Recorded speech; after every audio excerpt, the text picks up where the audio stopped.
Hello, friends. Who doesn't want to be a software engineer? In this digital era, you can easily become a front-end developer with your mobile and PC or laptop.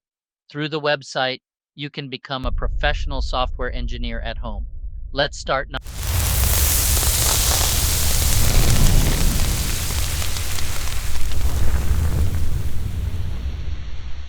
Number one, learn TML/CSS online. Through this website, you can learn HTML, CSS very easily. And besides learning, you can apply them and see the results of the work. Number 2, JavaScript. As you all know, JavaScript is very popular and promising nowadays, a programming language.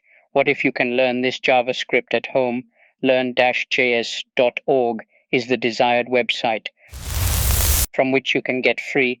You can learn and apply directly on this website. No 03 is. Through this website, learn getbranching.js.org.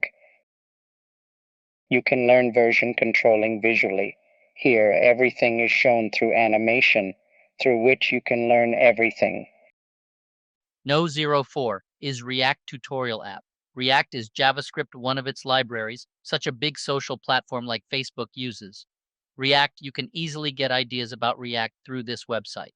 Number 05 is sqlbolt.com. Inside this website, you can know many things about database. SQL is a programming language. You can work with database through it. A software engineer is a skilled professional responsible for designing, developing, and maintaining software applications and systems. They possess expertise in computer science, programming languages, and software development methodologies. For more such interesting tools and tips, stay with me by subscribing my channel. I hope you can make yourself as a software engineer very well. Wishing you peace of mind and body. Ending here for today. Thank you.